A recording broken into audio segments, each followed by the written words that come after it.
Chanel No. 5 is obviously an extremely iconic fragrance, and I've even reviewed it in full before. But the thing about Chanel No. 5 is that it's pretty much always been marketed as a woman's fragrance. But today, it's less about men's fragrances and women's fragrances, but rather fragrances in general being good for both genders. So a lot of people are wondering, can Chanel No. 5 be worn by men?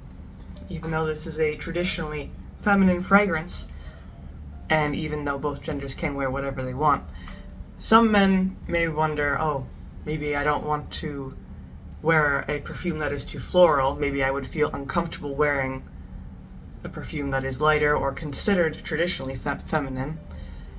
Although there are some perfumes that are marketed towards women that have many masculine notes.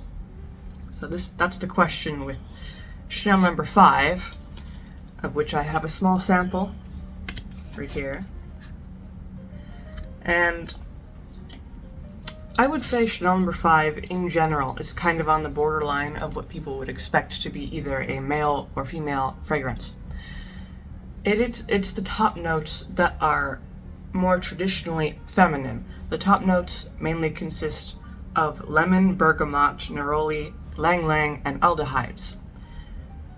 Chanel No. 5 was actually one of the first perfumes to use aldehydes, which is some are naturally occurring, but some that are used in perfumes are synthetic, and they enhance the aromas that already exist in the perfume, and they also add some other scents of their own, usually almond or floral scents.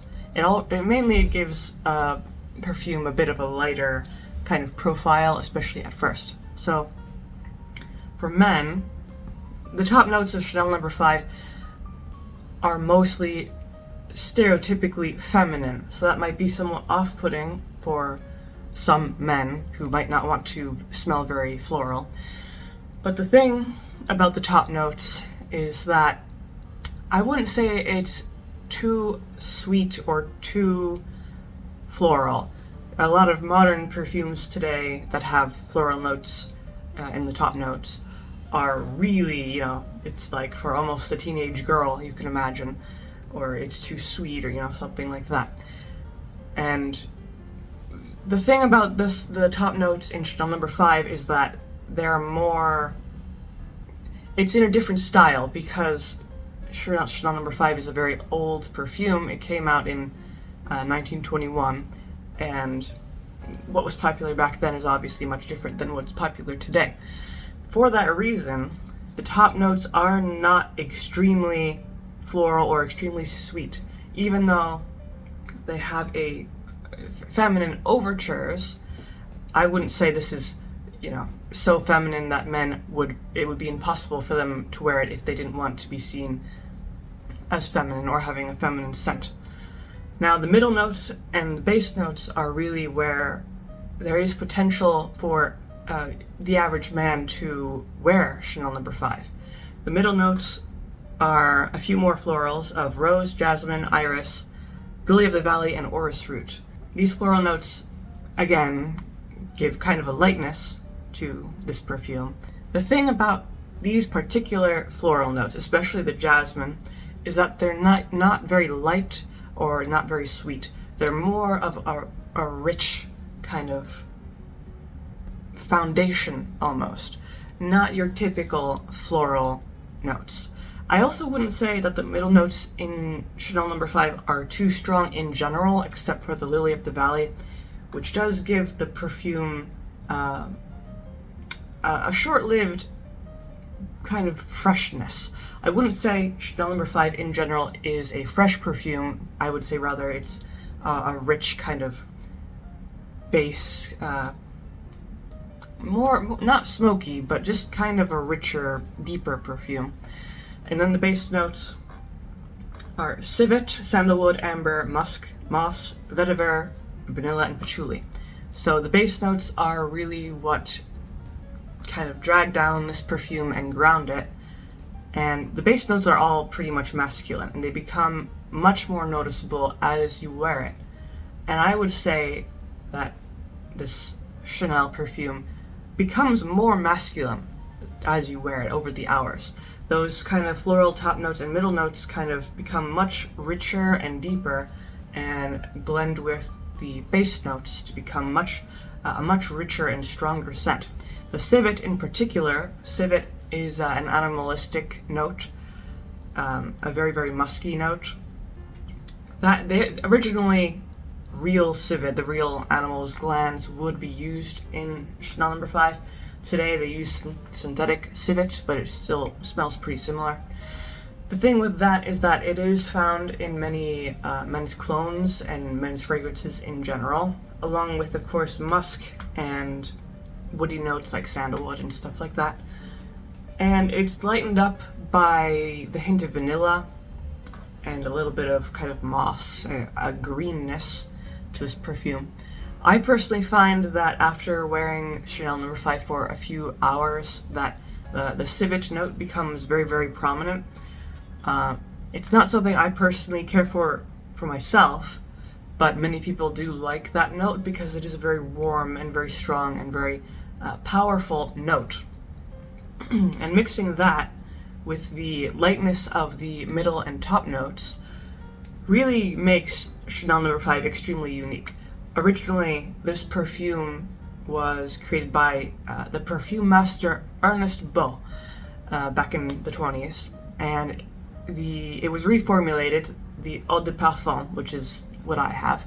It was reformulated by another perfume master in 1986 by a guy called Jacques Polch, and he was Chanel's main kind of perfume master, and he would formulate the perfumes to make sure they would be up to par with Chanel's standards.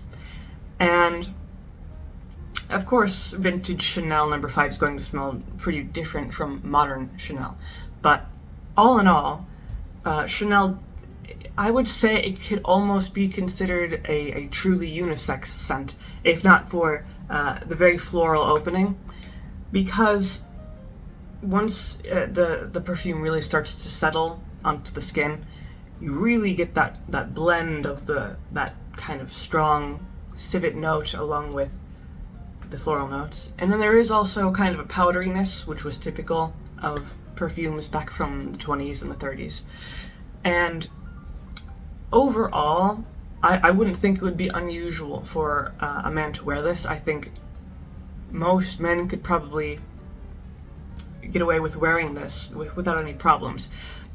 Some men might be concerned, oh, I don't want to smell feminine, I don't want to smell like a bouquet of flowers. But I wouldn't say that Chanel No. 5 has that kind of profile. It, like I said, it kind of becomes more masculine as you wear it. So it is a really good perfume for both men and women because it balances out what is stereotypically male or female scent. So, I wouldn't say it's too. Now, the thing about Chanel No. 5 is that it definitely isn't an aromatic bomb like a lot of modern men's clones are, like Dior Sauvage. A lot of men might not like how strong it is because, you could just put a few drops on and fumigate the entire room. Some people might not care for that.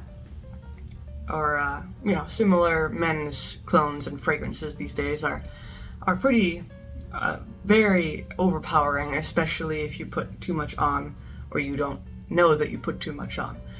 But if you want to try something different, maybe something lighter or more classic, or just kind of change up what you usually wear, men could definitely benefit from wearing Chanel No. 5, as women can, of course.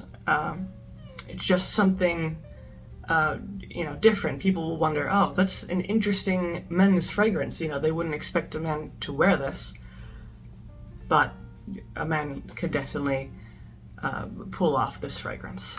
So, if you enjoyed this video, leave a like and possibly subscribe. And if you have any thoughts about men wearing Chanel No. 5, you can comment below.